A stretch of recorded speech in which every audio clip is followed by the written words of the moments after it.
ficar liberando aqui. Eu acho que o senhor é administrador do grupo aí. Não se preocupa com isso não. A gente vai liberar aqui. O Barbosa não vai precisar fazer isso não. Tá? Desculpa, Barbosa, eu botei então, estão pedindo para liberar direto que está atrapalhando a transmissão. Tá? Quem vai fazer vai ser a gente. Então, está atrapalhando aqui. Então deixa eu tirar isso ali. Deixa eu tirar de você essa coisa lá. Pronto. Agora ninguém vai ficar pedindo não, meu velho. Pronto. Dá para ver bem? Perfeito. Pera, deixa eu botar você na câmera principal aqui. Tô vendo só o Fidel. Pô, tá maravilha.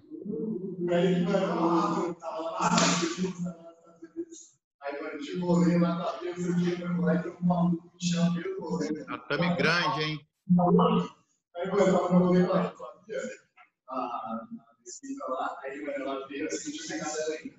Aí, mano, ela apareceu no poder assim, ela era prazer de programa de lá, tá? A pessoa do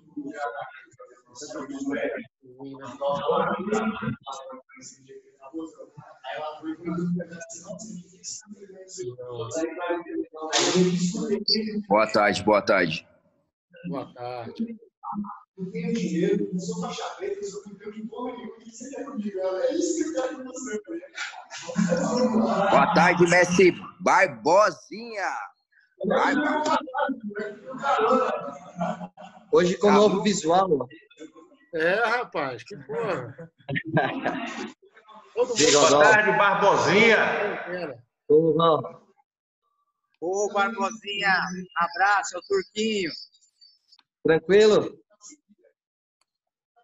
Tranquilo, graças a Deus. Turquinho também, que tá trabalhando comigo lá, Barbosa. Uma fera. Cabrunco também, Barbosa. Oh, que bom. Boa tarde, Pedrão. Fala, Capitão. Boa tarde, galera. Fala. Pedro, boa tarde. Olha a motoquinha aí, meu Deus do céu. Mestre Barbosinha, motoquinha na área, como é que tá? Eu tô ótimo. E vocês? Tudo bem, graças a Deus. Eita, todo mundo aí. Olha o que a gente tem que procurar aqui, Barbosa. Tem uma galera de amigos seus aqui, né, no Emirados. Ô, Pedro, você falou ontem, tem o Fábio também, Fábio Dias, que tá aí já há um tempinho. Ah, Fábio Dias, mora aqui pertinho de mim. Mora aqui do meu lado. Eita. O Fábio é da também, não? O Fábio Dias mora aqui do meu lado, aqui. Gente fina demais. Boníssima. Ei, Barbosa, tô por aqui também, hein? Bahia aí na área. Como é que vai? Tudo certo? Nossa, quanta gente. Tem gente, Barbosa, tem gente mesmo. Bacana. Obrigado a todos aí. Pô, nós agradecemos. Professor, o pessoal ainda está entrando, mas já são 180 coaches aí na aula aí. Barbosa, você vai ensinar como... Barbosa, você vai ensinar como amassar aí, como passar a guarda amassando aí ou não? Primeira coisa que tem que ter é ódio no coração. Amassar Fala, Barbosa! Beleza? Marconi, tudo bem? Beleza. Dani? Marconi. Ô, Boni, como é que vai? Marconi Santiago, como é que vai? Ah, isso mesmo, mestre. Tudo bem, graças a Deus. Chegando todo mundo no pé. Saudade de você aí. Queria te agradecer a oportunidade, o tempo que a gente esteve junto, que eu treinei com você. Foi um prazer enorme. Aprendi muito dentro do tatame e fora do tatame. Valeu, obrigado, Marconi. Obrigado. Pessoal, agora é a hora de dar um alô. A hora de dar um alô é agora, gente. Professor, bota na sua tela principal. Botei o Marconi aí para você ver ele aí, ó. Bota na primeira tela, na principal. Aí, pronto. E aí, Marconi? Já foi. Só falar? Fala aí, professor. Tudo bem? Quem tá falando? Mestre. É o Paulinho. Tudo bem? É o Paulinho Paraúna. Pode ficar, só um... Peraí, vou botar o Paulinho aí na tela aí, peraí. Ó, tá junto comigo aqui. Ô, Pedro. Que isso, Paulinho? Fala aí, professor, tudo bem? Tudo bom? Tô aqui assistindo aqui, tô prestigiando o professor aí. Obrigado. Tamo junto. Bom te ver, Barbosa. Grande Fidelis. Como é que mexe isso aí?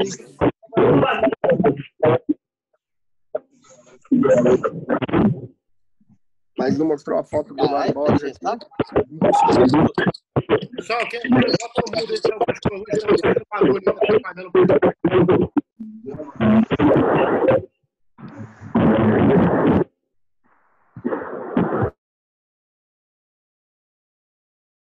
Professor, a gente deu um mudo aí em todo mundo. Tinha muito microfone aberto. Aí o senhor tira o seu mudo aí, por favor. Tira do seu, toca na tela aí. Galera, quem quiser falar, vamos combinar. Toca na tela aí, solta o mudo, fala o nome, né? Fala com o professor e depois fecha para todo mundo poder dar um alô aí pro professor.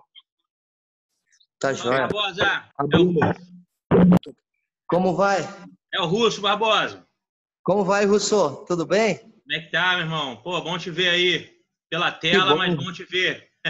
Que bom. Tá Quanto com tempo, né? Um bigodão Charles Bronson. Ah, mano, tem que fazer uma pressão, né? Legal. Pô, bom tê-lo aí com a gente. Obrigado pela presença aí tua e vamos aos ensinamentos aí, que eu sei que você é um cara, porra, que tem muito a nos ensinar aqui no nosso projeto aqui. Valeu? Obrigado aí, cara. Eu que agradeço. Obrigado eu. Fala, Barbosa. Tranquilo? Fala, Barba. Quem tá falando? É o Onishi. Ô, Nishi, quanto tempo, Nishi? Quanto tempo, mestre, você? Tô bem, graças a Deus. Sem trabalhar, mas tô bem. Só treinando. Pô, faz parte, logo vai passar. Legal ter Logo, você logo. na live com a gente aí no projeto aí. Eu agradecendo Obrigado. aí por essa humildade que você sempre teve aí em São Paulo com a gente aí.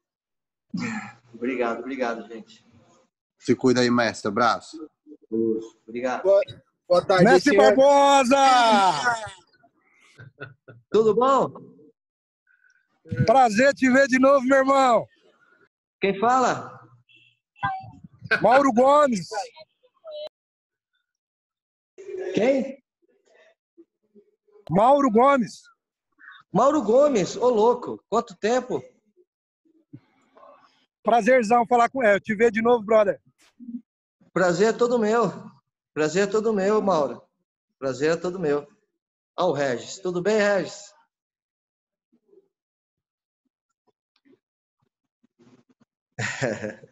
Grande mestre Barbosa.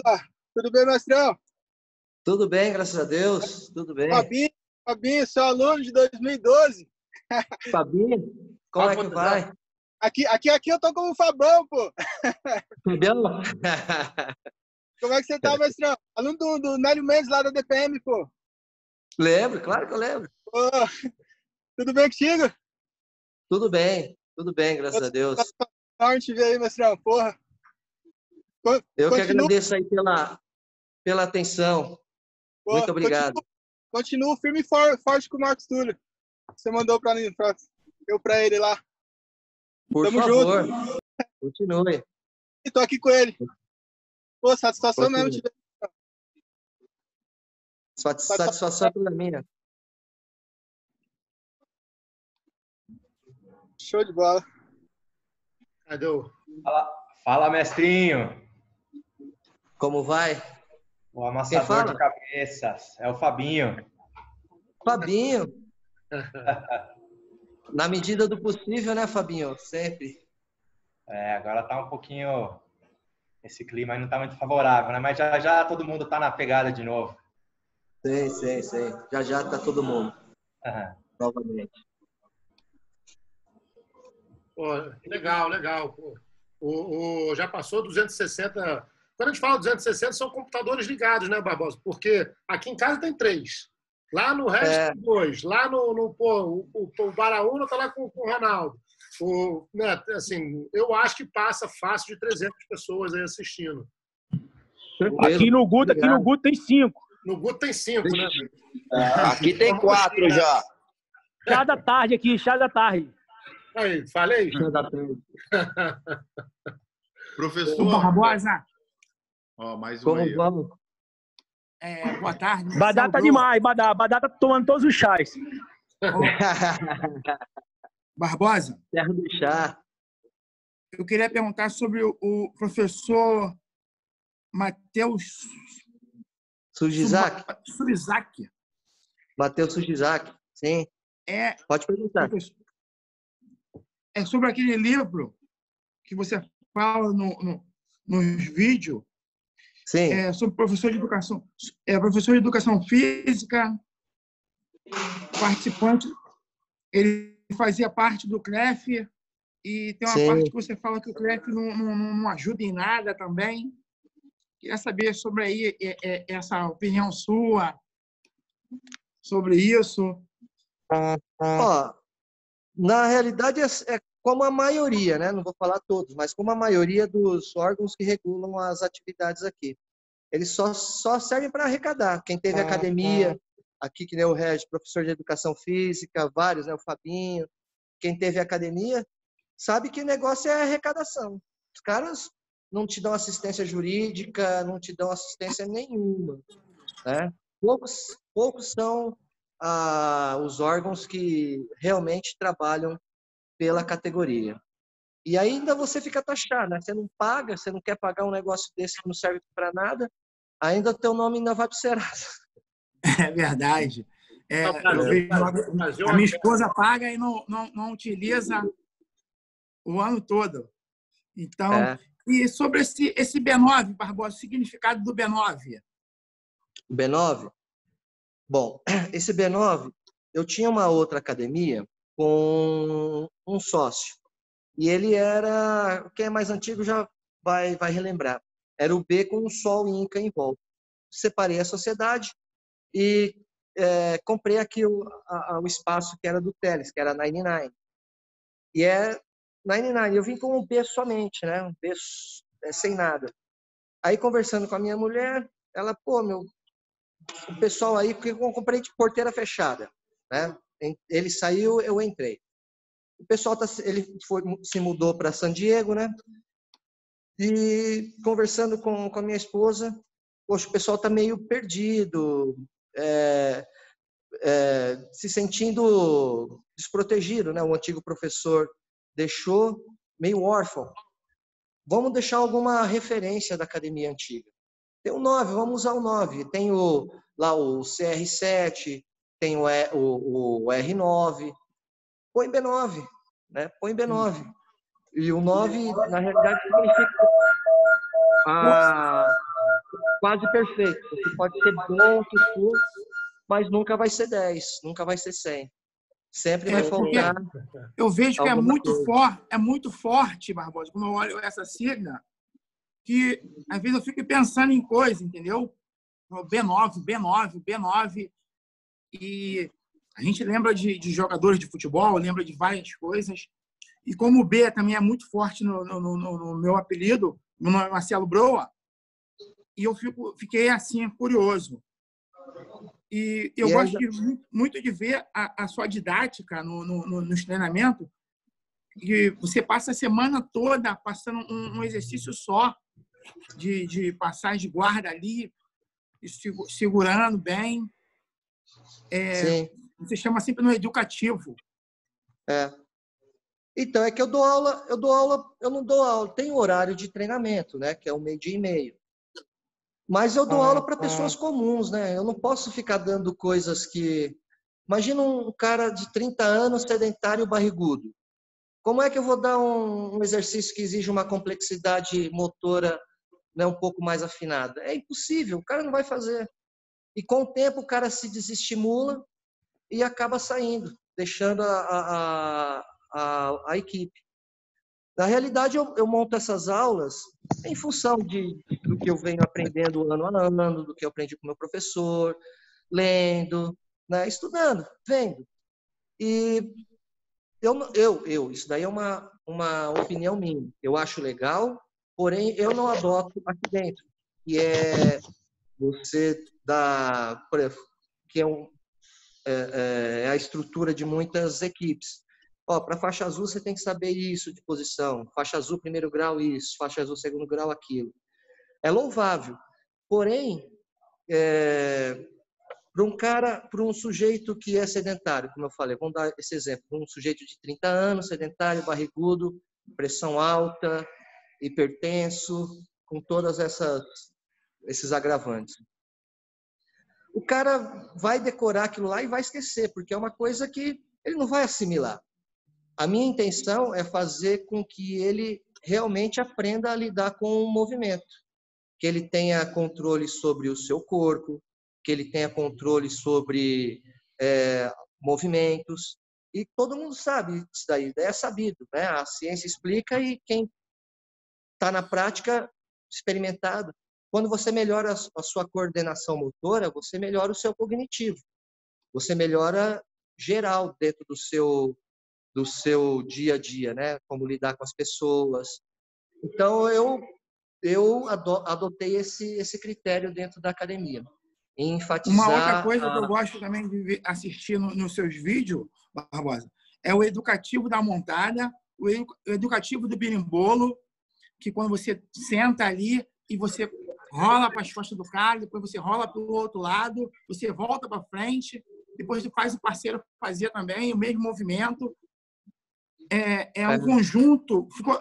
Eu achei muito conectado, muito bonito de apresentar e fácil de fazer. Não é coisa difícil, mirabolante. É para as pessoas comuns, né? Eu tenho que dar aula para as pessoas comuns. Esse é o meu público. E, na realidade, jiu-jitsu não é para todos. Né? Jiu-jitsu é para todos. Fazer com que todo mundo consiga aprender o que é lutar. E lutar é movimento. Né? É verdade. As posições são acessórios. Mas lutar é ter domínio das suas capacidades físicas, motoras, cognitivas. Isso é saber lutar. Se você consegue ter esse conjunto da obra, com certeza você vai ser um grande atleta. Não digo competidor, mas um grande atleta vai ser, com certeza. Você tá e falando... uma outra coisa que você faz... Bruno, vamos deixar o Barbosa respirar, Bruno, por favor. Não, essa última pergunta aqui, ó. Professor, queria te aproveitar aí, como a gente faz em todas as entrevistas aí, em todos os convidados, você fazer a sua apresentação aí, né? Já estamos com 290 convidados, e também contar um pouco da sua história, né? Que você foi um dos primeiros a chegar lá no Rio lá e fazer aquele barulho lá que você fez naquele Internacional de Master, mas a gente sabe que você veio do judô também, né? E a gente fez um zoom ontem rápido, eu, você e o Pedrinho, e foi bem legal você contando a sua história, aquela parte lá dos Estados Unidos, a imigração, a parte do UFC. Então, se você puder contar aí esse comecinho para a galera toda poder fazer parte, participar disso aí, por favor.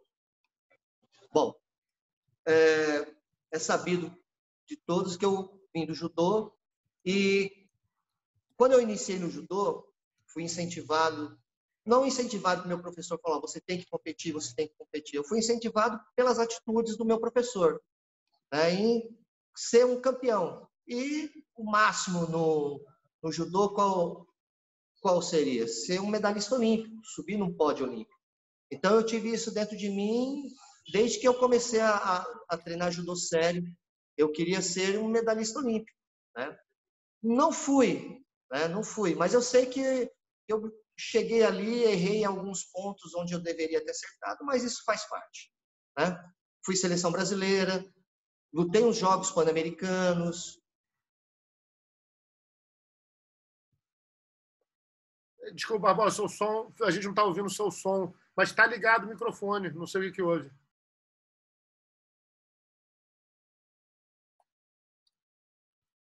Eu tive dois grandes atletas na minha categoria, 2 gerações, que foi o Rogério, que foi campeão olímpico, e na sequência o Henrique, que foi 3º.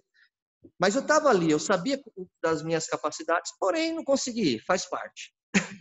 E quando eu comecei no Gil, na realidade estava falando com os Pedros ontem, que eu deveria ter começado mais cedo. Mas, como todo judoca, imagina na década de 90, pô, faz jiu-jitsu, você é louco, eu não vou fazer um negócio desse nunca, né, meus? Os caras são muito loucos.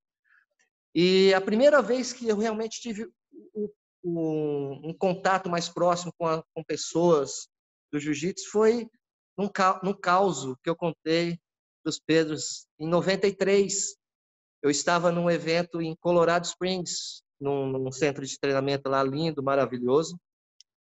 E nós estávamos andando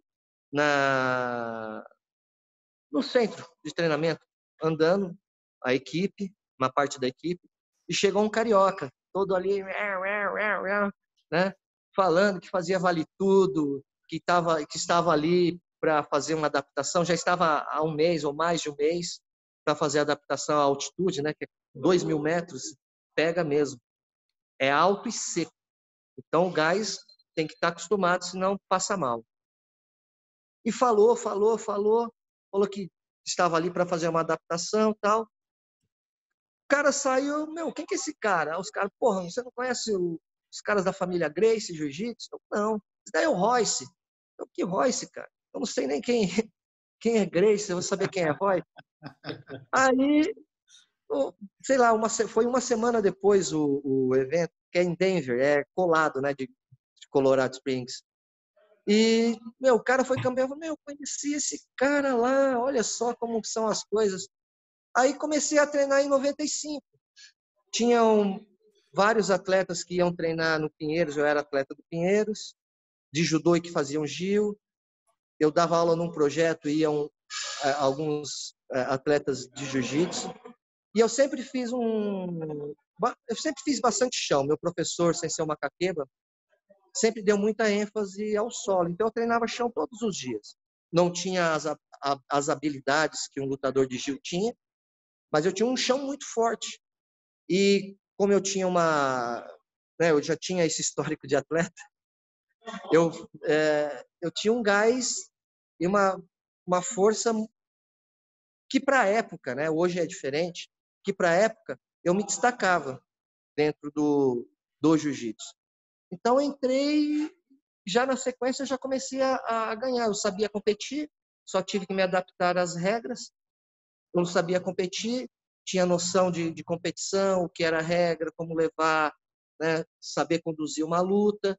Tinha gás, tinha força, era só tomar alguns cuidados para que eu conseguisse me sair bem. Tanto que a minha primeira competição, eu lutei um campeonato brasileiro em 95. Acho que foi o segundo brasileiro oficial da CBJJ.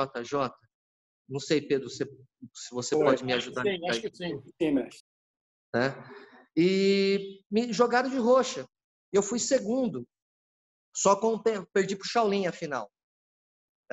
Fui segundo. E na minha cabeça era aquela coisa. Eu vou jogar. Se eu não jogar, o cara vai me puxar para a guarda. O que não pode fazer? Ele para as minhas costas e ele não pode me raspar. Bom, o resto sou eu que vou fazer. Então eu tinha isso como meta. Tinha condição física, né? Tinha uma condição física que naquele período, eu me destacava, então não foi mais fácil de eu ir conseguindo, tendo êxito, né, nas competições. E foi assim, aí eu me apaixonei, aí eu gostei, lutei judô e jiu-jitsu um bom tempo ainda, os dois em conjunto, ainda fui campeão brasileiro de judô, mesmo fazendo jiu-jitsu. Eu me lembro que um período da minha vida eu lutava, não existia muitas competições de Gil como existe hoje. Todo final de semana tem 2, 3 competições de Gil. Tinha uma por mês, uma a cada 45 dias, era nessa pegada. Então eu lutava do judô. E tinha final de semana que eu lutava sábado Gil ou judô e no domingo Gil ou judô. Já cheguei a ir para o Rio lutar Gil na sexta noite, voltar sábado à noite e lutar judô em São Paulo. E também já fiz ao contrário. Já cheguei a lutar uma vez jiu-jitsu de manhã, sair perto de Campinas, lutar judô.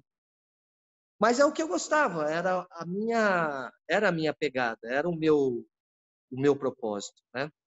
E assim fui. Hoje tenho contato com... Peraí, professor. Hoje não, peraí. Vamos chegar na luta lá com o mestre Royler Gracie. Como é que foi essa adrenalina de lutar com o mestre? Foi o primeiro internacional de Master, não foi? Foi o primeiro internacional de Master em 99. Na realidade, eu sempre quis lutar com ele, porque eu já conheci o Royler antes de eu fazer jiu-jitsu. Eu já tinha visto o Royler em umas competições de judô no Rio de Janeiro. Ele ia assistir, ele é faixa preta de judô, né? Lá do Flamengo, se eu não me engano. Eu acho que ele competiu não em alto nível, assim, mas ele competiu bastante judô. Ele competiu, ele é judoca. Né?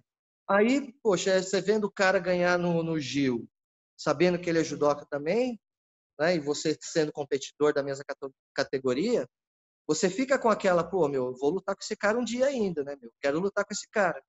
Acredito que esse é o pensamento de todo atleta, né? Lutar com o melhor, né? Sempre lutar com o melhor. Se você quer ser o melhor, você tem que lutar com o melhor.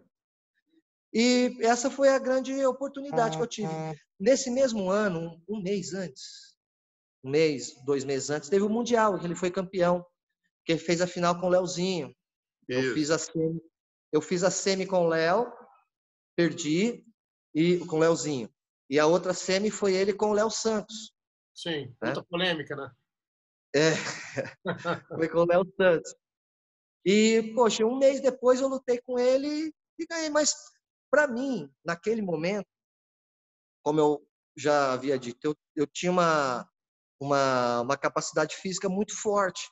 Eu tinha um físico muito forte e já tinha aprendido, querendo ou não, a fazer jiu-jitsu. Né? Já tinha aprendido a fazer jiu-jitsu. E quando eu lutei com ele, a adrenalina é sempre. A adrenalina é todas as lutas que você vai fazer sempre. Mas eu estava totalmente tranquilo para fazer aquela luta. Eu queria lutar com ele, né? Estava disposto, tinha treinado e foi mais uma luta. Né? Eu queria lutar com ele, mas eu queria ser campeão do evento. E para ser campeão do evento, não importa quem esteja à sua frente, você tem que lutar e tem que ganhar, não tem como. Na realidade, para mim, foi mais uma luta dura, mais uma luta difícil. Mas foi uma luta que me ajudou bastante, não só a mim, mas também acredito que para o Jiu-Jitsu paulista, né? Vocês haviam me perguntado. Para o Jiu-Jitsu paulista. Ali eu acredito que foi um divisor de águas. Não por ser eu. Ainda bem que fui eu. Né? Ainda bem que fui eu. Mas foi um divisor de águas, porque antes eram os cariocas ou os manauaras que desciam e criavam ali residência no Rio. Eles que dominavam o cenário do jiu-jitsu na época. Para mim foi muito legal, muito bacana também, foi um divisor de águas para mim, mas acredito que foi para São Paulo, não só para São Paulo, mas para outros estados também, de falar, não, eu acho que dá, né? É só fazer direitinho, treinar certo. Eu acredito que eu tinha essa referência do judô de treinar como um atleta, de ter uma vida de atleta, fazer as coisas que um atleta que quer uma alta performance precisa. Então, ali foi um divisor de águas. Para mim foi tranquilo, porque eu já estava acostumado a esse tipo de adrenalina. Né? Então, eu tenho uma opinião daquela luta lá também, cara, que é claro, você era mais forte que o Roller, só que o Roller ele tem algumas... ele tem uma flexibilidade e uma pegada meio inacreditáveis. Então, assim, você passou por dentro da guarda dele, ele tendo aquela flexibilidade dele, cara. Abraçado nele, assim, que o cara... Você abraçar um cara flexível é um perigo desgraçado, né? E, assim, não acho que foi força que fez ele, não. É técnica mesmo. É claro que a força ajuda ali, mas você conseguir abraçar um cara muito flexível, inteligente como o Roller, bom como o Roller, e mesmo assim acreditar naquilo e conseguir, acho que isso foi uma das coisas que as pessoas... Você não ganhou, deu uma quedinha nele e ganhou amarrando, não. Você ganhou indo para cima. Isso foi uma coisa que, assim, foi muito bacana. Foi muito bacana. A maneira como você ganhou na técnica mesmo. Isso foi demais. Isso foi... O Royler é aquele, como você falou, é aquele atleta que se você der mole, já era. Perdeu. Não tem mais retorno. Se ele entrar, então tudo que você faz tem que ser bem justinho, né? Bem apertadinho. E sabendo disso, você tem que colocar na cabeça, não posso errar. Não pode errar. Professor... É um tiro, né? É um tiro que tem que ser certeiro. Não pode haver erro. Aí você tem que estudar, saber, segurar, fazer certinho, fora a força, né? Fora a força. A força. Professor, você falou que impactou bastante aí em São Paulo, mas o Royler, ele estava sendo 4 vezes, ele tinha sido há um mês atrás 4 vezes campeão mundial adulto, né? E um mês depois foi esse primeiro internacional de Master. Saiba que no Rio impactou muito a sua vitória e todo mundo passou a saber o teu nome lá, entendeu? Foi muito impactante lá no Rio também, não só em São Paulo, como o senhor falou aí, entendeu? Lá também foi falatório geral em todas as academias, todo mundo comentando, foi um marco aquilo ali, né? Foi um marco para as 2 cidades, na verdade. E um mês depois teve o brasileiro ainda. Eu lutei o brasileiro de adulto e fui campeão. Fiz a final com o Soca. Né? Fiz a final com o Soca. Então foi pódio do Mundial Adulto. Nesse pódio aí, só lenda, né? Léo Vieira, Léo Santos, Royler e você. Foi campeão internacional de Master no outro mês e no outro mês campeão brasileiro em cima do Soca, que é outro cara, duríssimo, né? Duríssimo. Naquele ano também lutei naquele brasileiro eu lutei com o Alves, Fredson Alves, também é outro cara duro. Magrelo duro, né? Nossa Senhora. E flexível também. Outro magrelo. Ele tem aquelas canelinhas dele, parece que ele é fraquinho, que tem uma força desgraçada, aquelas canelas dele lá. É isso mesmo. E não pode errar, né? Bom de jiu-jitsu pra caramba. Não pode errar. Se errar, perdeu, né? Se errar, perdeu. Eu tenho levado, assim, a gente teve uma conversa, né, um convidado que foi o Flávio Canto. Ele falou dessa coisa de que, assim, para ele, jiu-jitsu e judô é uma coisa só. E, assim, começa em pé e termina no chão. Ou se está no chão, você sobe, tem que saber em pé também. Eu acho que eu acredito bastante nisso, apesar do meu judô ser horroroso. Eu acredito muito nisso, mas isso é mais ou menos o que você está falando aí. No final das contas, é uma coisa só. O cara vai levar uma especialidade para uma área, mas se o cara treinar inteligente, ele treina tudo. Sim. Eu amo judô, né? Eu adoro judô, assim como o Gil. Mas acredito que como esporte, como para desenvolver habilidades, o jiu-jitsu é muito melhor. Essa transição de pé para o chão e pé, pegar pé, levantar, isso dá uma mobilidade e agilidade para o atleta. O judô, querendo ou não, é um esporte engessado, né? Muita regra, não pode, muito não pode. Você acaba engessando a criatividade das pessoas. Não que as pessoas não sejam criativas em cima daquilo, né? Mas, se você abre mais uma regra, abre mais outra, o leque de oportunidades e de aprendizagem motor é muito maior. Aí é que está a grande diferença. Eu acho os dois sensacional. Mas para as pessoas comuns, né, principalmente para adulto, o adulto não começa judô, esquece. É um esporte difícil para começar de adulto. O Gil chegou para pegar toda essa fatia da sociedade, adolescentes e adulto, justamente pela facilidade do aprendizado, a segurança de estar no solo, né, de não tomar uma voada e cair de cabeça. Isso aí ajuda demais. Eu adoro os dois, mas o judô é um pouco engessado em relação a aprendizado, a atrair o adulto, né? A trazer o adulto para a luta agarrada. Professor, o Flávio Canto fez um comentário aqui, isso aí que o Pedrinho falou, mas ele falou que o judô, isso aí que você falou, não dá para começar no adulto. Ele falou que o judô é muito, machuca muito, né? As lesões, demora 3 meses, cai de cotovelo, cai de ombro. E hoje de manhã eu vi uma entrevista do Paulo Filho, né, que até 18 anos ele foi um grande destaque no judô, né? E o Flávio Canto fez esse comentário, que o Flávio Canto falou que um dia o Paulão treinava com ele direto, treinavam junto, Léo Leite, eles todos, e aí um dia o Paulão sumiu do treino assim, e passou um ano, ele encontrou com o Paulão, falou, porra, Paulão, vamos treinar para ir para a Olimpíada, cara. Aí o Paulão falou assim para ele, não, cara, quero mais não, o judô machuca muito, vou lutar vale tudo. Pra você ver o nível, né? Pra você ver o nível. Exatamente. O MMA, se o cara treinar certinho, bonitinho, não sair igual um louco aí, nossa, dá para treinar, tanto que é estatístico, você vê, né? Não é, você vê grandes lutadores do MMA no UFC são campeões aí com quase 40 anos, 30 e poucos anos. No judô isso é impossível. No judô isso não existe, né? No judô o cara com 30 anos já tem 10 cirurgias. Caramba. A gente que é de fora, né, Pedrinho? A gente não tem muito tanta noção assim, né, desses números aí, mas quando vê vocês são especialistas da arte aí falando isso.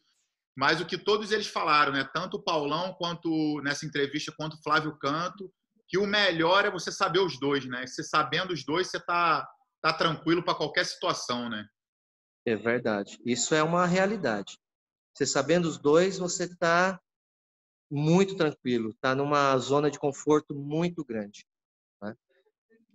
Aí isso é bom. O MMA até, como o Paulão falou, machuca menos. Se você treinar certinho, machuca muito menos. Vai machucar lá na luta, né? Não tanto no treino, né? O Flávio Canto falou isso, que o treino machuca muito, né? O treino machuca muito. O treino é muito lesivo.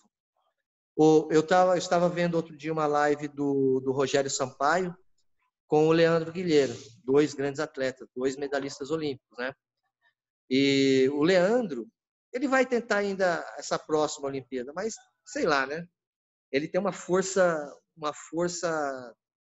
cara, uma força mental fora do comum. Ele tem 12 cirurgias. Nossa. 12.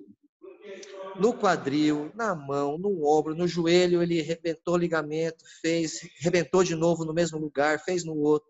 12 cirurgias. Quem aguenta isso? Quem aguenta isso? Né? É muito duro, muito difícil. Professor, deixa eu perguntar uma coisa. Você tem alguém aí, vai ter uma oportunidade de mostrar uma posição aí, mostrar essa passagem de guarda aí que dá as costas, mas na verdade não dá? Eu tenho um Bob aqui, eu tenho um amigo aqui. Quer que eu chamo ele? Chama ele aí. Vocês é que sabem. Vai lá, Pedro? Vamos embora. Deixa eu chamar aqui. Posso fazer uma pergunta? Vocês têm... Pedro? Eu? Cadê você, meu filho? Depois?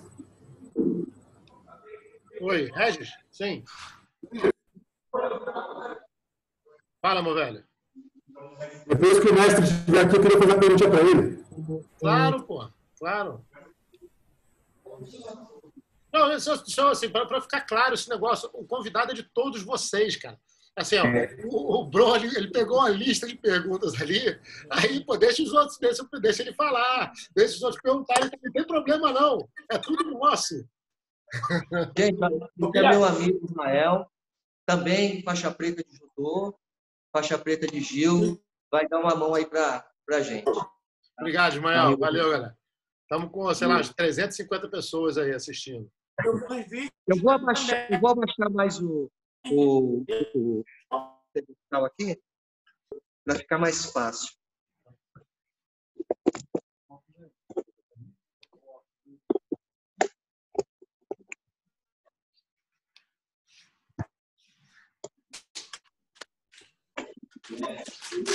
Pessoal, eu vou mudar só o local.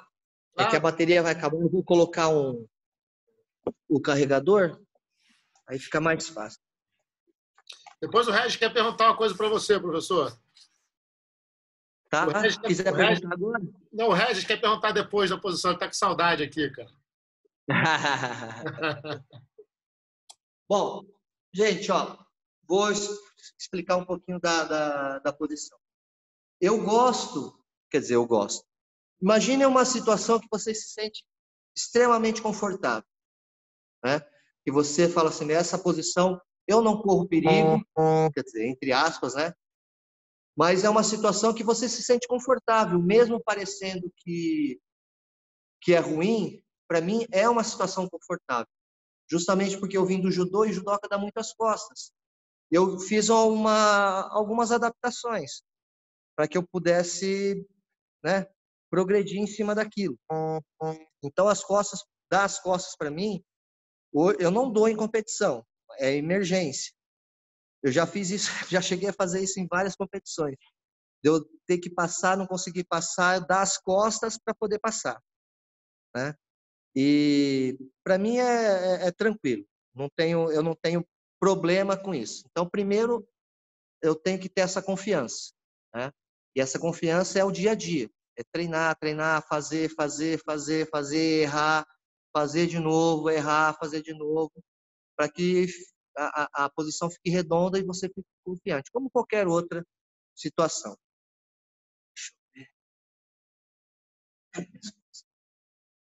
A princípio, dá para ouvir?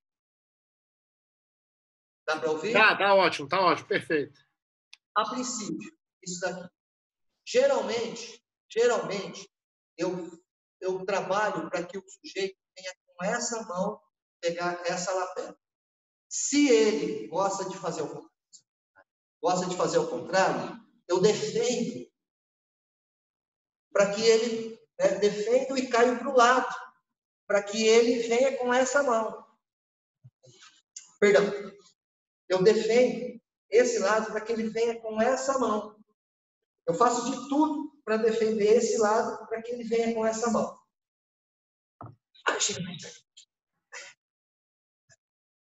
Isso. Eu vou pegar básico. Ponta de manga e tríceps. Ponta de manga e tríceps. E vou cair para o lado.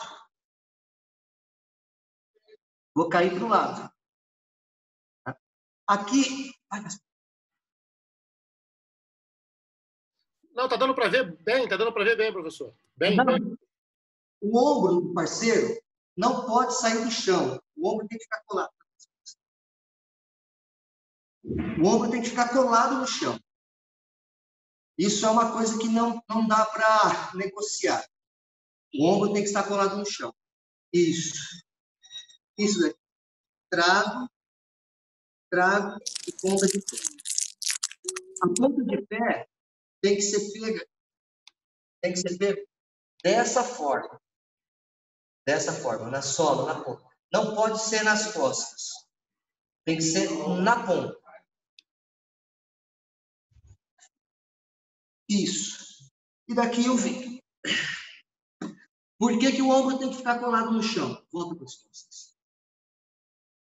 Ele não consegue voltar para as costas. Se o ombro descolar do chão, ele sobe.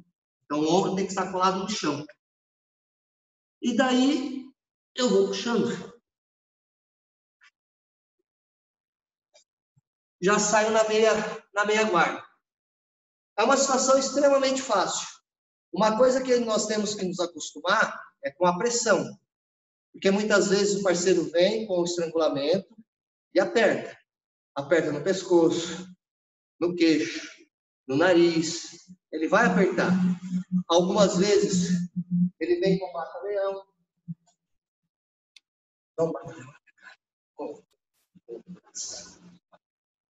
Ele dá um mata-leão. Então, essas coisas a gente tem que se acostumar a tomar a pressão. É só matar isso aqui. Isso. Se eu matar aqui, não tem mais força. Acabou a força. Mesmo no mata-leão, quanto no... Mesmo com a lapela. Não tem como. Tirei. Gatinho. Aí é fácil. Aí fica fácil. Aí vem buscar. Ombro colado no chão. Aí eu venho buscar a lapela. Vai para as costas. Ele não tem como ir para as costas. Já estou de meia guarda. É uma posição muito fácil. Quando o parceiro tem uma guarda fechada muito forte. A guarda fechada, eu não consigo abrir, já faço isso. Vou buscar. Aqui. Dá para ver? Dá para ver sim, a lapela, dá para ver lá, a gola por dentro, a gola, é. Venho e busco atrás. Pronto, já era. Agora é só mirar.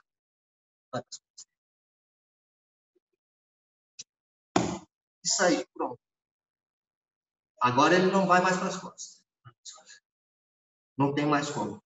Posso usar a minha cabeça, muitas vezes, aqui, na cabeça dele. Isso. Isso é muito bom. Ele fica quietinho, paradinho. Cabeça aí embaixo do queixo.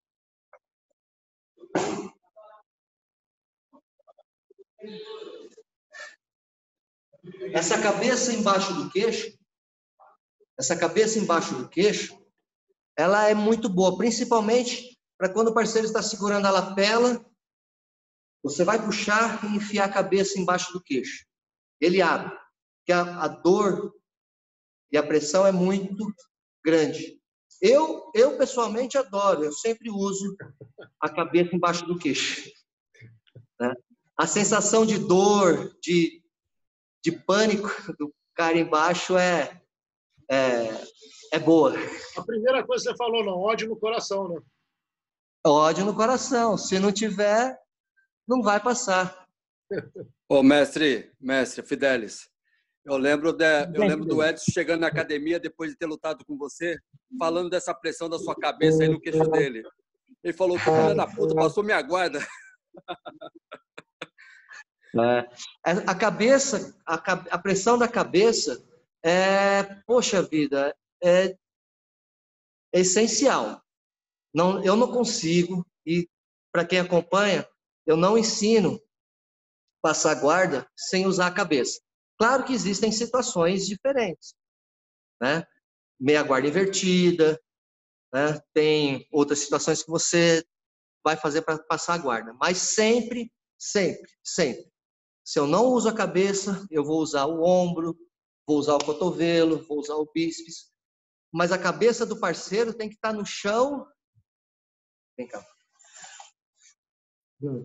Mostra a cara. Assim, de lado, faz cara de dor. Isso. A cabeça tem que estar assim, torta com cara de dor. Aí você estabiliza. Aí você estabiliza o sujeito. Enquanto a cabeça estiver solta, né? Isso é mecânica. Enquanto a cabeça estiver solta, o core fica muito forte, né? A abdômen fica muito forte.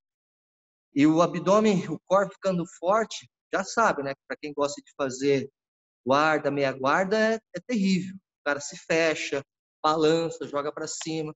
E a cabeça grudada no chão e principalmente com dor, é muito mais fácil, muito mais tranquilo. Então, isso é um ponto que eu trabalho bastante dentro da academia.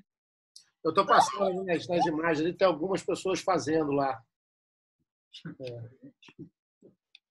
Deixa eu colocar um para você aqui, peraí. Ademir, faz aí, Ademir. Olha a preguiça aí, Ademir. Aí, o Ademir e o Rodrigo aí, cara.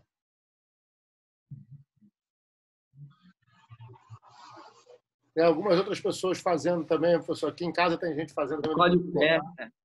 Encolhe a perna. Quando vocês forem fazer, para tirar, encolhe a perna. Encolhe a perna que o pé vem. Se o corpo ficar distante, se o corpo ficar aberto, não consegue pegar. Encolhe a perna que vem facinho. Ó, você falou de ódio no coração. Esse aí que está fazendo tem bastante ódio no coração, Rodrigo. É bom, isso é bom.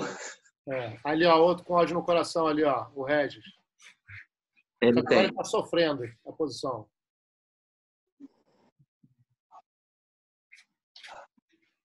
Faltou o Baby, que é o que mais tem ódio no coração aqui, cara. Tem um cara aqui, pô.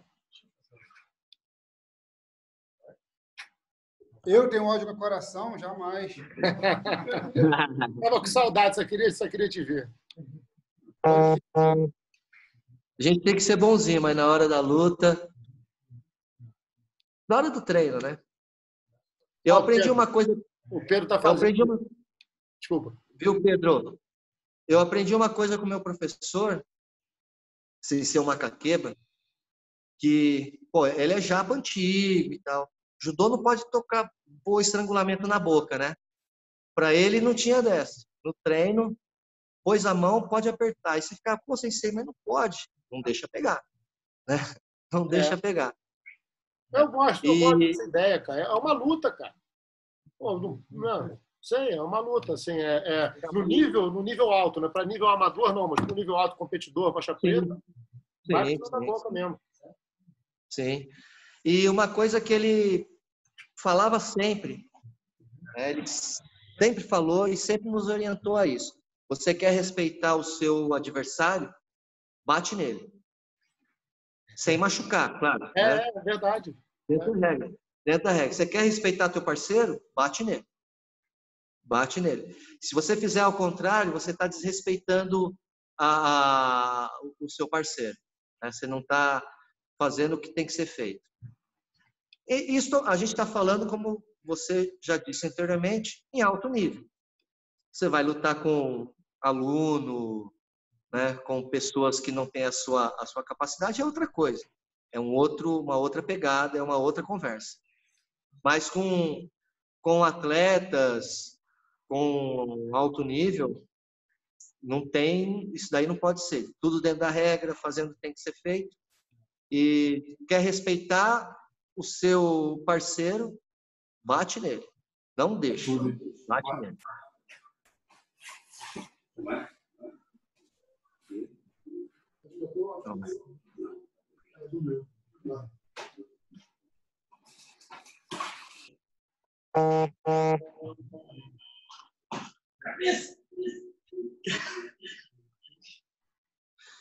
Gente, ó, se a cabeça do parceiro não doer, não tá boa, hein?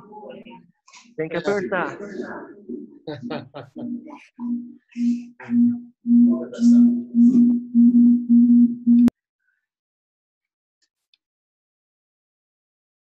Mais barato, um monte de gente fazendo aí, professor. O Pedro está fazendo aí também. Ó. Professor, tem uma pergunta para o senhor. Pode perguntar.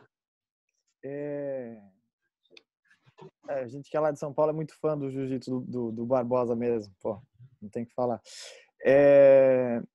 Como é que foi o desenvolvimento dessa técnica para o senhor que veio do judô, assim, tem uma experiência grande no judô, sabe desenvolver esse jogo de domínio ali por cima, aquele desenvolvimento da meia guarda, aquela estabilização da meia guarda, porque o judô é muita explosão e combinação, né? Não tem muito isso. Não. Judô é muito explosivo, né? O cara hoje tem 20 segundos só de Osaikomi e já acaba a luta. É adaptação também, né? Você leva um tempo para se adaptar ao novo jogo. O jiu-jitsu não precisa de tanta explosão, o judô precisa muito. Eu também, as minhas características físicas nunca foram de um atleta explosivo, um atleta veloz. E isso foi uma grande dificuldade para mim. Então eu tive que desenvolver outras habilidades, né? E uma das habilidades que o meu professor via e batia na tecla, que era resistência e força. Resistência e força. Já que eu não era explosivo, eu tenho que, né, suprir essa dificuldade. E caiu como uma luva no Gil, né? Caiu como uma luva no jiu-jitsu. Resistência e força. Resistência e força. Por que a gente precisa mais no Gil? Resistência e força para conseguir situações. E as costas veio como uma coisa natural. Eu me lembro de uma situação quando eu era Godoy Macaco, quando eu estava na Godoy Macaco, em que eu não me lembro quem passou uma situação de saída de costas. Eu falei, nossa, isso pode funcionar para mim. Eu não tinha ideia ainda do que fazer. Eu ficava nas costas e ficava me defendendo. E a partir dessa situação, eu comecei a desenvolver essa posição. Aí me ajudou muito, me ajuda até hoje, né? Para treinar, uma situação que eu me sinto confortável. Aí você pode falar, pô, mas o cara tá nas tuas costas, eu tô treinando, tô de boa. Né? Você tá treinando, você tem que saber levar uma luta. Você pega um garoto forte que sai te atropelando. Então, são situações que a gente vai adaptando, vendo posições de outros professores, vendo conselhos de outros professores, mesmo de atletas. Você vendo alguns atletas lutarem, você fala, ó, posso pegar uma coisinha daqui, uma coisinha dali.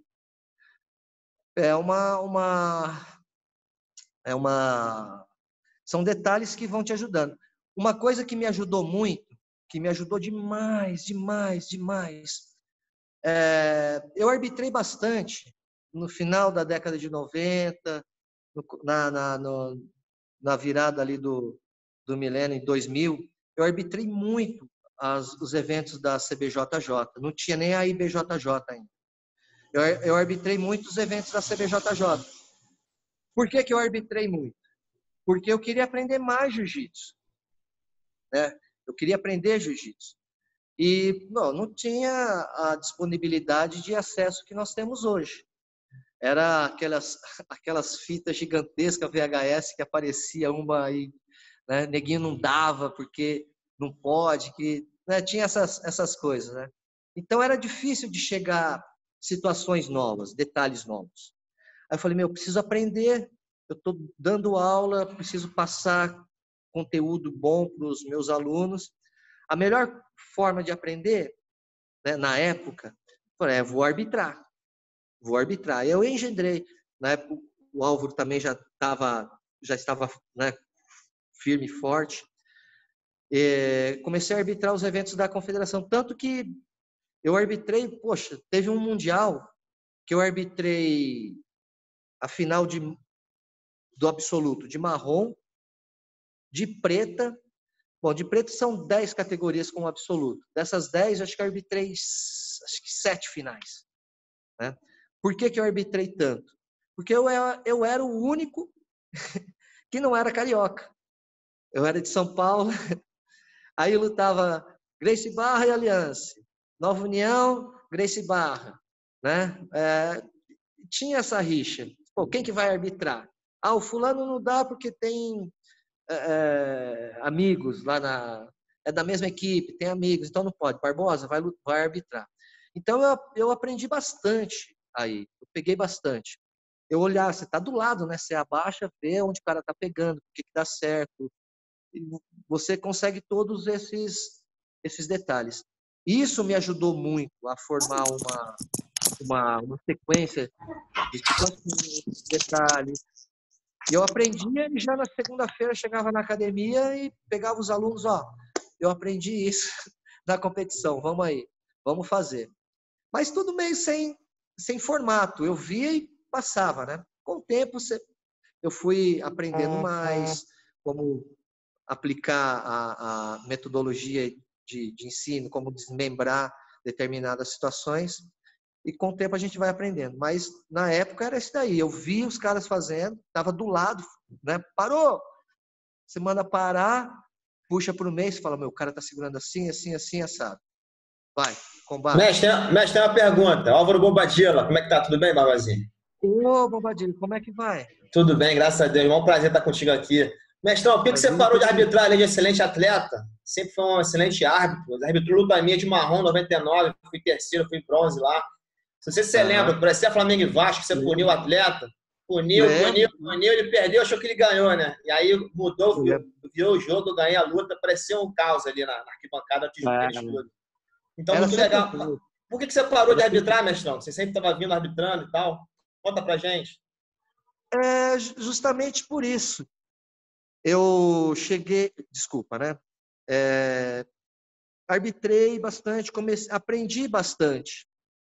E eu queria dispor um tempo a mais para a minha equipe. Você sabe que árbitro, principalmente hoje em dia, não tem vida mais, né? O cara todo final de semana tá num lugar, tá no outro, tá no outro. Verdade, Aí verdade. volta, tem que dar aula. Ele não tem vida familiar mais. E eu queria me dedicar também mais como professor. Essa foi a real intenção. Eu queria me dedicar mais como professor. Chegou um momento em que você, puxa vida, estou arbitrando bastante, aprendi bastante, né? Aí as coisas começaram a aparecer mais facilmente, as posições, as pessoas começaram a trocar mais informação. Foi por isso que eu parei, porque eu queria me dedicar mais como professor. A academia, o grupo começou a crescer, as pessoas começaram a me chamar para aulas. Bom, é coisa de professor. Começa a crescer, o Barbosa, vem cá na minha academia. Barbosa, vem cá na minha academia. Foi por voltaria a arbitrar? Voltaria a arbitrar, mestrão? Mas voltaria a arbitrar, não? Sim, eu gosto de arbitrar. Eu acho muito legal, muito bacana. Legal. Eu nunca deixei de gostar de arbitrar. Eu gosto de arbitrar. Eu gosto de ver as pessoas lutando. Eu gosto de ver os detalhes das pessoas, dos atletas fazendo as posições. Quando você vê no vídeo é uma coisa, né? O Regis aí, que é um ótimo árbitro, sabe bem disso. Quando você está vendo um vídeo, é uma coisa, né? Quando a pessoa está te mostrando a posição, é outra coisa. Agora, quando você vê essa mesma posição na real, aí é que é legal, né? Aí é que é legal. Você vê tudo, né? Como o cara tem que fazer, as habilidades que o cara tem que colocar em prática na hora. Isso é o mais legal. Fala, precisa de flexibilidade, precisa de pegada, precisa segurar certo, precisa disso, precisa daquilo. E você vai enumerando essas qualidades para que a posição possa sair. Barbosa, mas sabe uma coisa que você falou aí? De vez em quando eu falo para as pessoas aqui, as pessoas acham que eu estou falando maluquice, mas isso que você fazia na arbitragem, acho que todo mundo nessa geração fazia, cara. A gente também não tinha... por exemplo, eu treinava lá no Murilo, cara. Apesar do jiu-jitsu ser maior no Rio de Janeiro do que era em São Paulo nessa época, era um grupo de 10 pessoas que competiam. Lá no Carson também, lá na Nova União também. Então a gente fazia a mesma coisa também. Tinha lá no campeonato, ficava olhando. Tinha um campeonato, aí você tinha um mês depois de estudo. Você ficava um mês estudando o que a pessoa fez bem, o que ela não fez. Aí a pessoa já sabe que a pessoa está estudando o jogo dela, já prepara uma armadilha para o próximo campeonato. O jiu-jitsu se desenvolveu muito. Eu acho que isso é uma forma muito inteligente de desenvolver as suas habilidades. É você ir no campeonato, ver o que o cara está fazendo e levar isso para os seus amigos e estudar com eles essas... Porque você não vai ter as respostas, você vai ter as perguntas. Pô, o cara meteu a mão aqui, eu entendi como é que ele fez. Como é que eu defendo agora essa porcaria? É isso aí. O jiu-jitsu cresceu demais, assim. Essa coisa do YouTube, eu acho que dá uma aguada nisso. É mais simples, mas também eu acho que o entendimento que você tem que ter é menor. Está muito fácil ali. O esforço que você faz para chegar nas conclusões certas é menor. E isso eu acho que faz com que você tenha um entendimento um pouco menor. Eu acho que o pessoal hoje em dia é muito melhor do que a gente era, tá? Mas só que, assim, esse esforço, esse conhecimento que a gente adquiriu, assim, que a gente está passando para eles agora, foi uma maneira muito legal de fazer. Isso que você fez, a gente fez também. E, poxa, ainda mais aqui em São Paulo, né? Que na época era como você falou, o Rio era, né, aquela coisa efervescente, aquela coisa que, né, que todo mundo faz, todo mundo gosta, todo mundo vibra. Em São Paulo era diferente, não tinha isso que o Rio tinha. Mudou, mas na época era isso daí. Né? Eu chegava lá no Rio, eu não tinha esse problema de cara, aquele negócio. Eu nunca tive esse problema, né? Mas você via os caras entrando no ginásio, meu Deus, o que eu vou fazer? Ou ir treinar numa academia no Rio de Janeiro, ficava assim, meu Deus, o que eu vou fazer? Né? E isso é muito legal. Tem uma coisa também hoje, Pedro, que a internet ajudou bastante. muito, né? Isso é inegável. Mas tem muitos professores, muitos atletas que só se baseiam nas posições. Isso é um perigo, né? Não é que eu acho, isso é um perigo, porque o sujeito quer fazer uma posição, muitas vezes o seu corpo não está preparado fisicamente para aquele determinado movimento. Ele até consegue fazer, mas o corpo não está preparado, a musculatura não está preparada, a articulação não está preparada, e ele vai fazendo, e vai fazendo. Uma hora ou outra, né? Você vai ter 40 anos, você vai ter 50 anos, o corpo cobra, né? O corpo cobra. Muitas vezes nem tanto, o cara faz 2, 3 anos e já estoura uma hérnia, estoura o joelho, arrebenta ombro, justamente porque não prepara o corpo da maneira correta para realizar determinados exercícios. Eu sempre, graças a Deus, como eu tive bons professores, eu sempre tive essa noção. Para o que eu quero fazer, eu tenho que preparar o meu corpo. Porque se meu corpo, eu até consigo fazer, mas se o meu corpo não estiver forte, flexível, com as condições necessárias para realizar determinados movimentos, não vai demorar muito tempo, ele vai chiar, ele vai parar, ele vai falar, ô meu, espera aí, que não dá. Vamos fortalecer e vamos fazer a coisa certa. Com certeza, cara, com certeza. Deixa eu botar aqui no Regis aqui que ele queria perguntar alguma coisa. Desculpa. Oi. Wallace, desculpa, depois eu pergunto. Depois a gente bota o Regis ali. Pode falar, Wallace. Eu queria fazer uma pergunta para o professor Barbosa aí. Professor, eu tive o prazer de te conhecer lutando os paulistas do Otávio de Almeida, através do pitch do Filipão. E, assim, uma coisa que sempre chamou a atenção é que você sempre trabalhou muito a base, né? Tinha muito atleta jovem, faixa azul ali. Sempre trabalhou muito essa questão de trabalhar as categorias de base do jiu-jitsu.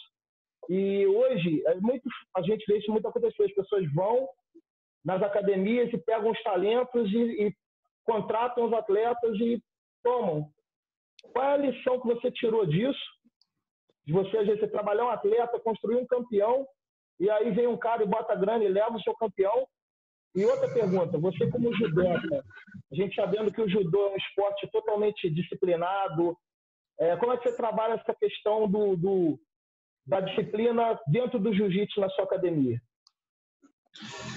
Bom, boa pergunta. Eu vim de um esporte, né, do judô, que isso faz parte, né, de você criar um atleta. Imagina um professor, eu vim de Bastos, lá no interior, 500 quilômetros da capital. Tive uma ótima base, meu professor é maravilhoso.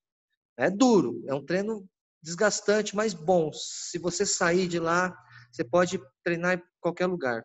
Tive no Japão, tive em Tene, fiquei 2 anos treinando no Japão, então tive uma base muito boa. E, poxa vida, voltar para Bastos era uma coisa muito difícil. 500 quilômetros da capital, imagina, tem que competir todo final de semana, o cansaço, o gasto com dinheiro, e acabei vindo por Pinheiros. Mas isso no judô praticamente é um caminho normal, né? Um caminho natural, porque as academias pequenas não têm a condição de sustentar um atleta de alto nível. Beleza? No Gil, né? Eu acredito que o Gil ainda esteja longe, né? Ainda esteja longe desse patamar que o judô atingiu hoje, né? Até porque o judô é um esporte olímpico, então os incentivos são infinitamente maiores, né? Não dá para comparar. E de você construir um garoto na base é complicado, porque não é só você ensinar a posição. Hoje em dia tem a internet, qualquer um vai lá, pega, faz isso, faz aquilo. O negócio é exatamente isso que você falou, sobre disciplina. Como você vai ajudar o atleta, não só na parte técnica, entre aspas, na parte competitiva, se ele quer ser um grande atleta. A parte competitiva, acredito que qualquer professor que tem um pouquinho mais de vontade de aprender, consegue fazer, né? Consegue fazer, não é uma coisa do outro mundo. Agora, Você dá referências sobre disciplina, você dá referências sobre ética, você dá referências sobre como agir em grupo, como agir em sociedade, que é o complicado. Tá? Esse é a minha maior briga, a minha maior preocupação. Porque o sujeito vem para a minha academia, tem vários garotos. O cara vem, faixinha verde, faixinha azul, tem lá seus 17, 16, 18 anos, 20, que seja, vem para a academia. O cara já é um bicho, né? um animal. Você fala, meu, esse cara em qualquer lugar ele vai ser forte. Ele é um animal, ele é um bicho. Quantas pessoas já devem ter passado na sua mão, Pedro, ou na mão de vários professores? Nossa, o cara é um animal. Dá para arrumar o cara? Dá. Agora, você colocar alguns padrões de comportamento que vai ajudá-lo, não momentaneamente, porque momentaneamente ele vai embora. É só fazer um treino bonitinho, programado, por saber fazer. Né? É só estudar um pouquinho que dá para fazer. Não é complicado. Agora, você dá um padrão de comportamento que ele vá se beneficiar, mesmo sendo um bicho. E depois, quando ele parar, vai chegando ali seus 30 anos, 40 anos, o cara não vai ser bicho pro resto da vida. Né? Ele vai ter que saber falar, saber se comunicar, saber se portar. Aí um garoto desse com 22, 23 anos é um bicho incontrolável, né? E se machuca. Tem que ficar 1 ano parado. Imagina a cabeça de um cara desse. Né? Imagina como você vai segurar um homem desse. Né? São coisas que hoje, no jiu-jitsu, uma grande maioria dos atletas não querem.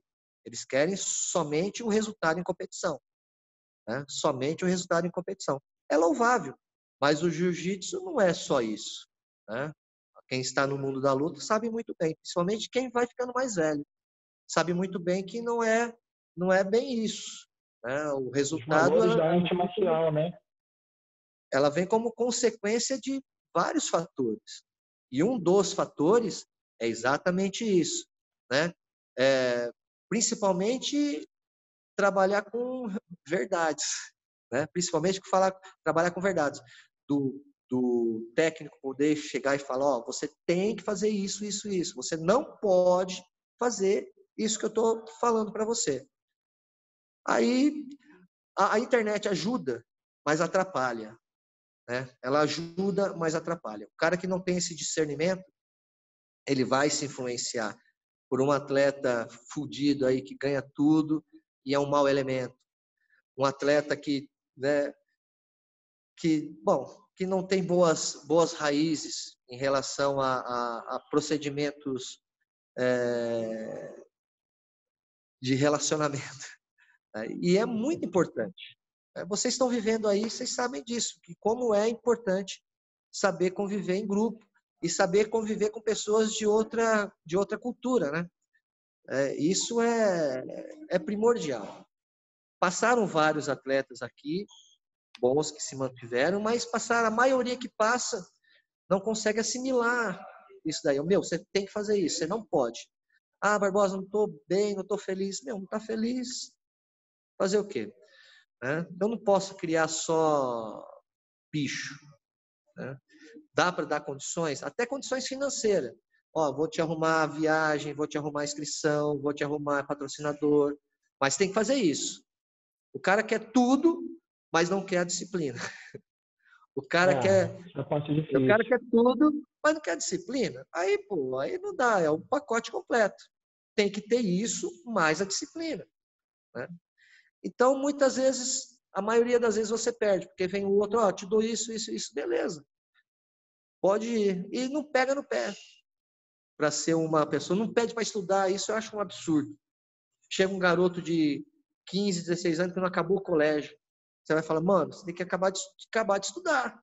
Ah, mas eu não quero ser competidor. Larga de ser burro. Né? Quem disse que você... Quem garante que você vai ser o pica das galáxias? Você pode ser muito bom. Né? Mas você tem que estudar. Vai estudar, vai fazer uma faculdade.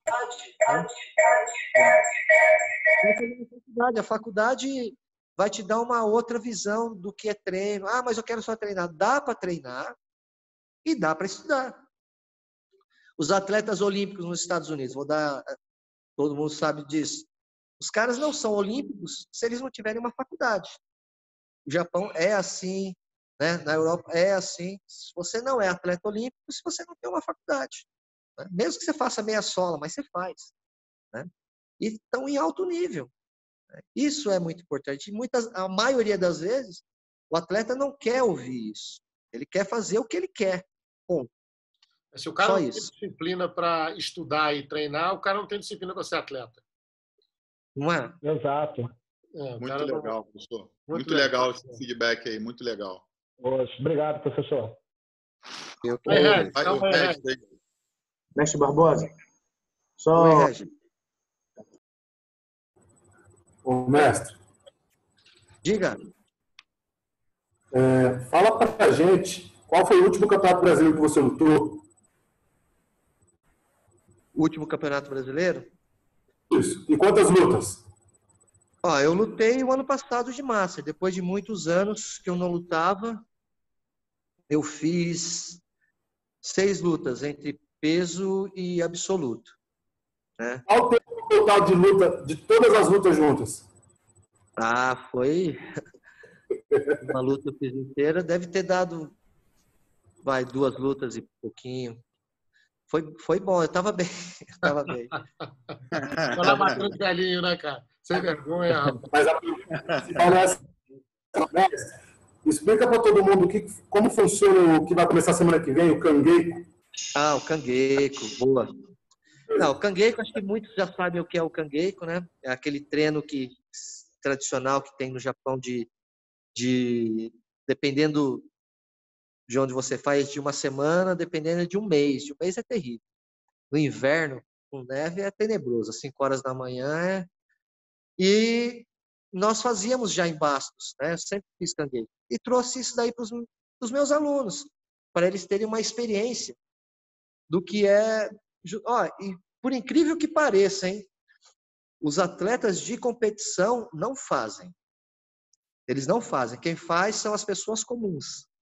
O cara que trabalha, sai daqui e vai para o trabalho, 5 horas da manhã está aqui no treino, porque ninguém dorme na academia, o cara tem que sair de casa, vir para o treino e daí vai trabalhar. E os atletas que competem não vêm. E eu pego no pé, tem que vir. Mas eu treino. Qual o problema? Né? Qual o problema? É uma semana, você não vai morrer não. Que é justamente para que nós possamos ter essa consciência do sacrifício. Né? Muitas vezes a gente vai deixando, vai se acomodando e o Kangeiko dá essa chacoalhada. De você levantar de manhã. O senhor pode explicar aí como é que é em detalhes aí o Kangeiko? A Bruna tinha comentado até com a minha esposa que ela já tinha feito, mas explica melhor aí, porque desculpa a minha ignorância, mas explica melhor aí como é que é isso. Isso, exatamente. É para que nós possamos lembrar sempre que não importa o que aconteça. Se você está cansado, com sono, desanimado, o que você não pode perder é a constância no seu dia a dia. Né? Vou dar um pequeno feedback do que falamos agora há pouco sobre o brasileiro. O resultado que eu tive é em função da constância que eu tenho. Né? É constância. Essa constância não é de 1 ano, 2 anos. Eu estou nessa constância desde que eu tinha 13 anos de idade. Né? Então, a constância é muito importante. E quanto mais constante você for com o passar do tempo, muito melhor. E o Kangeiko representa exatamente isso. Se você está cansado, não vai poder parar. Imagina você num compromisso, um compromisso profissional. Estou cansado, não vou. Porra. Num outro compromisso, você está puto da vida que você sabe, levantar cedo e fazer todos os trabalhos que você tem que fazer durante o dia, você vai ficar com humor, né, daquele jeito. E ninguém é culpado do seu mau humor. Você é culpado do seu mau humor. Você não pode chegar porque está mal-humorado, vai conversar com alguém e explode com o cara. Você tem que segurar a onda. Quantas vezes treina-se cansado? Claro que em alto nível a gente tem que treinar descansado e tal. Porém, são ciclos. Algumas vezes você tem que arrebentar o teu corpo, outras vezes você tem que descansar o seu corpo. Então são ciclos. E o Kangeiko representa tudo isso daí. Cansado você tem que fazer, mal-humorado você tem que fazer, desanimado você tem que fazer, frio, né? Nós não temos um frio como tem no Japão lá que é abaixo de 0. Com frio você tem que fazer. Então tudo isso representa o espírito do Kangeiko. Só para complementar essa história aí do Kangeiko, quando eu fui para o Japão, quando eu tive a oportunidade de ir para o Japão, eu fiquei numa universidade chamada Tenryu. E essa cidade, toda ela é subsidiada por uma religião chamada Tenrikyo, né? E Tenryu, para vocês terem uma ideia, o único tricampeão olímpico é de lá. O Kimura foi técnico de Tenryu, né? O Masahiko Kimura foi técnico de Tenryu. Então, é uma universidade forte, de referência. E a cidade gira em torno da religião. A religião subsidia a universidade, subsidia a cidade inteira. Cara, ou religião dura, é bacana, mas ou religião dura de você seguir. Porque são todos os dias. É igual muçulmano. Quem segue a religião não tem acho que é 3, 4 vezes por dia que tem que orar? Tem que parar e orar? Correto. Isso mesmo, correto. 2 vezes por dia, pelo menos, né? Nascer do sol, pôr do sol. É duro, né? Você tem a época do Ramadã, tem várias restrições que, poxa vida, se você for seguir, não é difícil para nós, para nossa cultura? É muito difícil. Não importa se você está cansado, se você está mal-humorado, se você brigou com a mulher, se você não brigou, se está fazendo frio, se está quente, você tem que fazer, né? E o Kangeiko realça isso daí, exacerba isso daí. Você tem que fazer, não importa as condições que você esteja, você tem que se manter constante. Você não pode afinar. E isso é difícil, né? Nós que estamos na luta, é complicado, porque bate desânimo, bate a vontade de parar um tempo, bate vontade de mandar todo mundo pro inferno, né? Bate tudo isso, mas nós não podemos fazer isso. Essa é a disciplina da constância, a disciplina da constância. E eu acredito muito nisso, né? Eu acredito bastante nessa disciplina da constância. Então, o Kangeiko representa exatamente isso. É por isso que eu não posso parar, mesmo agora não tendo a aula presencial, eu vou fazer esse Kangeiko e estou pedindo para que todo mundo esteja, dos alunos, né, que estejam lá para não deixar essa chama apagar. Muito legal, professor. Muito legal. Que aula. Obrigado. Acho que o Hugo queria perguntar uma coisa para você, Hugo. O Hugo Maciel, ele é judoca também, faixa preta, que trabalha no meu grupo aqui. Tá aí, Hugo? Cadê ele? Tô aqui. Tá me ouvindo? Sim, perfeito. Oi, professor, tudo bem? Tudo bem, Hugo. Como vai? Tudo bem. Eu cheguei a treinar com você no Projeto Futuro, em São Paulo, durante um ano. Então, eu peguei muito da sua metodologia para o treino que eu apliquei assim, para a vida depois de um tempo. Algumas coisas que eu acabei levando como base, né, para o meu treinamento. Eu queria que você desse um pouco da sua visão sobre a diferença entre posição e posicionamento. Uma coisa que eu trabalhei para tentar transferir de um para o outro, mas era uma coisa que eu lembro que ficou bem marcada para mim, a diferença entre a posição e o posicionamento das técnicas quando a gente aplica, assim. Exatamente. Posição é o que nós vemos aí, né?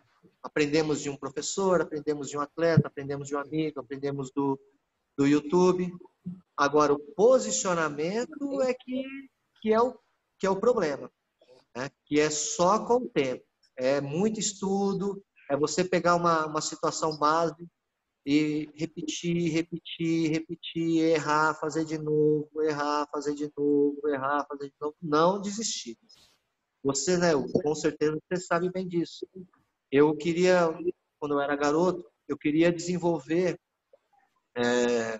uma técnica. Na época, eu queria desenvolver o meu meu Taiotoshi. Rapaz, levou anos para eu desenvolver meu Taiotoshi, até eu chegar no posicionamento correto, né? Até eu levei anos. Esse foi o meu primeiro golpe que me marcou bastante em relação ao posicionamento. O meu sensei me falava bastante. Tem que saber segurar, se posicionar, colocar a cara no ponto certo, tá. E isso leva tempo, leva muito tempo de estudo. Fora isso, vem as capacidades físicas, né? Força, resistência, velocidade de reação. Bom, né? Flexibilidade, vem tudo. Todas essas capacidades que eu tenho que agrupar para que a situação saia. E o posicionamento é exatamente isso. Leva tempo, né? De repente você está acertando. Aí pega um cara que você nunca treinou, você mete a posição e não dá certo. Você põe a posição e não dá certo. Você fala, pô, eu tenho que mudar o meu posicionamento em relação ao que esse sujeito está pedindo. Tá? Porque a posição continua a mesma. Né? A posição é a mesma. O posicionamento em relação a determinada situação é que muda. Então, o posicionamento tem que ser estudado. E aí vem as habilidades físicas que eu preciso adquirir para conseguir. Imagina eu lutando numa competição, vamos lá. Numa competição, eu pego um sujeito que eu não conheço, caio para dentro, consigo entrar na minha posição e não dá certo. Ele me raspa ou me joga, sei lá, o que seja. Você faz 1, 2 vezes. Você fala, pô, ele tá me pegando na minha melhor posição, no que eu faço melhor. Eu vou fazer o quê? Senta e chora, né? Senta e chora. Se você não tiver uma capacidade motor e cognitiva tomou a primeira, você fala, puta, eu preciso mudar. E na hora você conseguir mudar usando a mesma posição, danou-se. Aí você senta e chora mesmo. Por isso que é importante desenvolver habilidades. Né? Muito importante. É onde eu bato sempre na tecla. Desenvolver habilidades. Que as posições existem, para você conseguir fazer as posições, conseguir colocar em prática as posições, você tem que ter um bom posicionamento. O bom posicionamento exige estudo e disciplina. Né? Exige estudo e disciplina. E para poder desenvolver tudo isso. Oh, demais. Obrigado, Hugo, pela pergunta. Professor, obrigado. Obrigado, Hugo. Quantidade de coisas, conceitos e filosofias que a gente discutiu hoje aqui, cara. É para isso que a gente está fazendo esses encontros mesmo, Barbosa, para a gente entender, para a gente evoluir, para a gente entender como pessoas que chegaram onde você chegou pensam, como trabalham, como é a ética de trabalho, como é, né, como é que as pessoas pensam. E hoje deu para ver bem, assim, que você não é à toa que você chegou onde você chegou. Muito, muito, muito firme, muito forte a maneira como você pensa sobre o nosso esporte, sobre o judô, sobre o trabalho, sobre a vida, cara. Eu tive eu sou aluno do Murilo, né? Não sei se você sabe, o meu professor, o Murilo Bustamante, também é muito assim, também é um cara muito, muito reto. Eu tive uma boa experiência assim também com essa coisa de obrigar a estudar, de obrigar a ter disciplina, a respeitar os outros. Isso aí se isso não está dentro da sua academia, procura uma outra academia, porque tem alguma coisa errada. Existe um professor meu que fala bastante. Se um professor que não está... Né, eu falo porque eu aprendi dos meus professores e leio. Isso é um fato, né? Você procura sua metodologia de treino, em tudo. Se você não for disciplinado, se você não tiver uma linha de trabalho, uma linha de conduta, é muito difícil. Né? Tendo isso já é difícil, não tendo, então aí você vai atirar para tudo que é lado da nossa. Né? E um outro professor meu, o Sensei Sadao, ele fala o seguinte, concordo plenamente, sem tirar e por nada. Uma academia em que um aluno, por exemplo, ele não pode trazer a sua esposa, não pode trazer a sua filha, não pode trazer o seu filho, porque o ambiente não é bom, então o ambiente também não é bom para ele. Né? Se o ambiente não é bom para sua esposa, não é bom para tua filha, para tua namorada, para o teu filho, o que você está fazendo nesse ambiente. Perfeito, professor. O que você está fazendo nesse ambiente? O ambiente de academia, a sua esposa, sua namorada, sei lá, pode não gostar do ambiente, né? Mas se ela for lá, ela vai ser muito bem tratada, respeitada, né? E isso é primordial dentro de uma academia, para a sobrevivência de um grupo. Isso é primordial para a sobrevivência de um grupo, né? Não é só da academia, é do grupo todo. Sem isso, fica difícil. Muito mais Excelente, difícil. mestre. Excelente.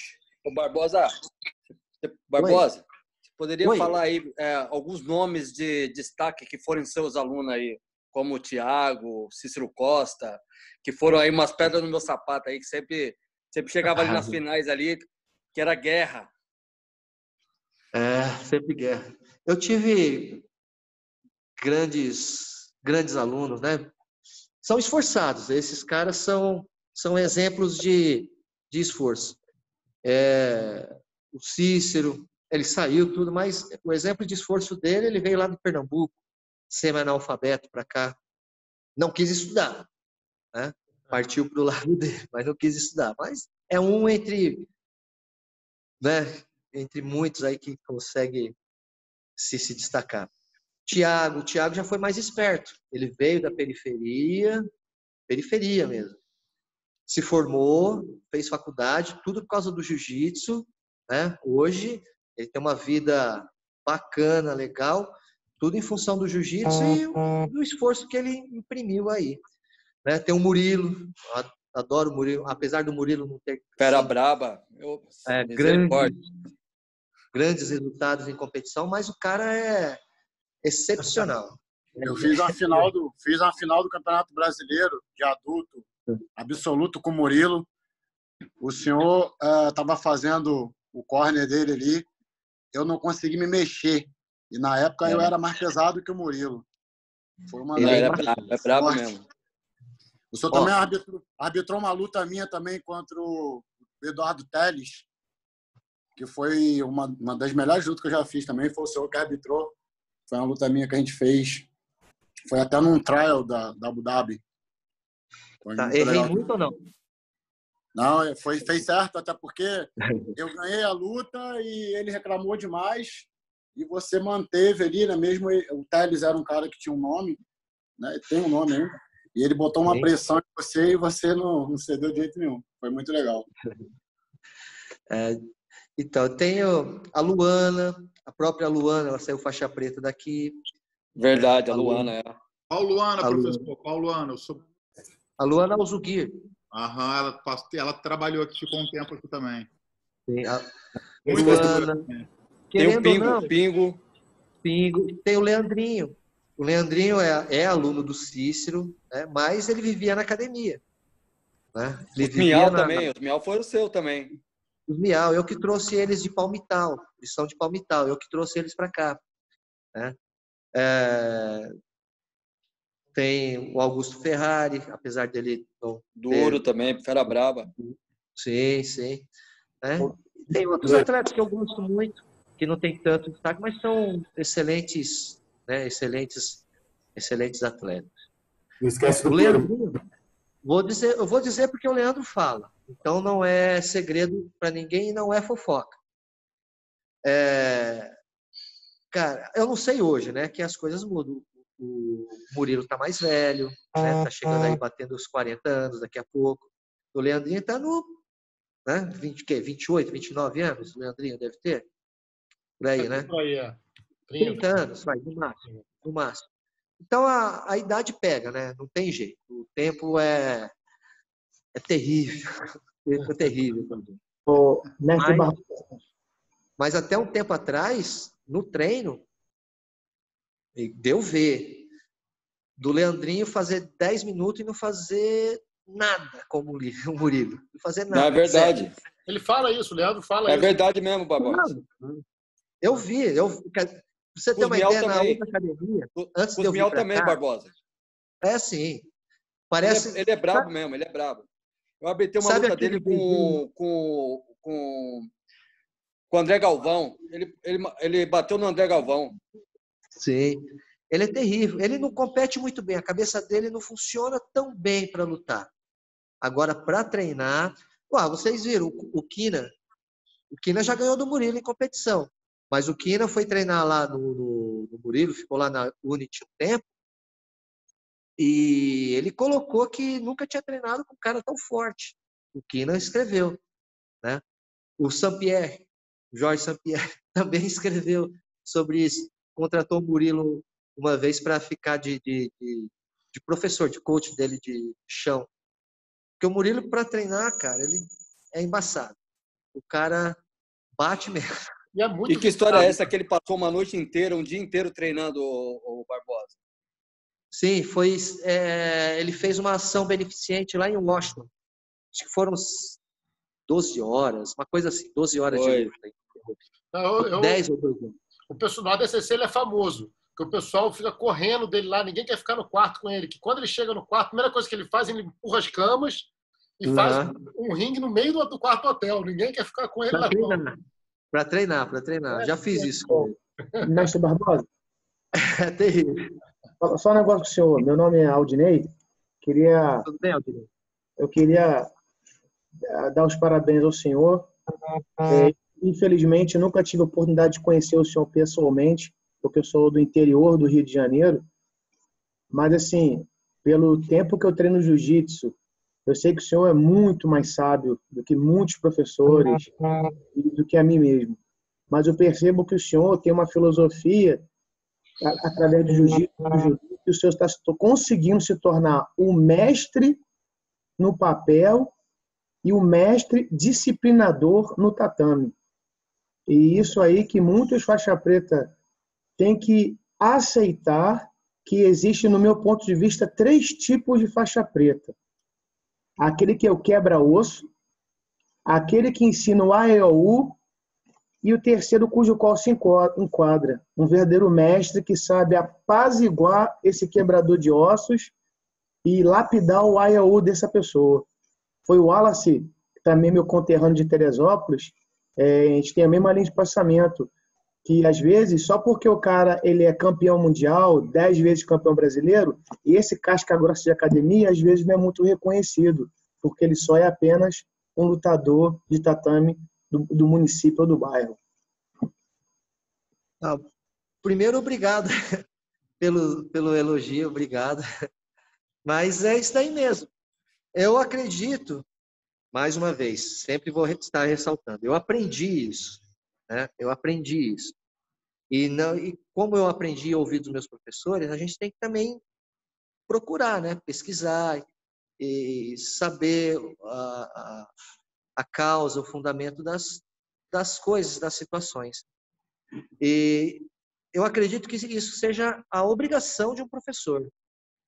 Eu acredito que isso seja a obrigação primordial de qualquer professor. Dar uma condição de mínima para o seu atleta, para o seu aluno. Não importa se ele vai ser competidor, se ele está lá na sua academia por hobby, sei lá, cada um procura a academia por N motivos. Então, nós temos que estar preparados para todo esse pessoal. Para todo esse pessoal. Eu adoro competição. Eu, querendo ou não, fiz o meu nome em cima de competição. Eu adoro competição. Adoro trabalhar com isso. Porém, não é só isso que a gente vive. Outra coisa, nós temos que encarar a realidade. Nós vamos ficar velhos. E os novos vão aparecendo com força, com força total. Isso é um fato. Não tem como a gente desviar disso. E, querendo ou não, as pessoas vão procurar quem está ali no momento. Quem está ali no momento. Sempre, isso é um fato. Então, é muito importante o professor construir um caminho sólido, não só em relação à competição, porque isso vai passar, de construir apenas atletas, porque isso vai passar. Vocês já devem ter presenciado o nascimento de grandes equipes e o falecimento delas pouco tempo depois, né? Justamente porque eles se baseiam somente em competição. E a estrutura básica não é isso.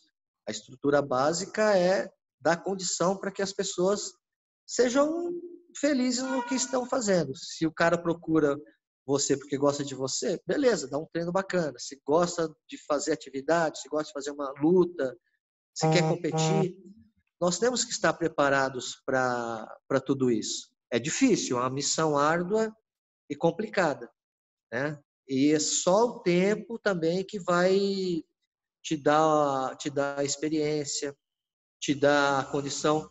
Os meus professores, eu me lembro que muitas vezes, acho que o Pedro também deve ter escutado bastante, o professor chega e fala, olha, faz isso, e você cabeçudo, né? Não, eu sou foda, eu sou o cara, não vou fazer.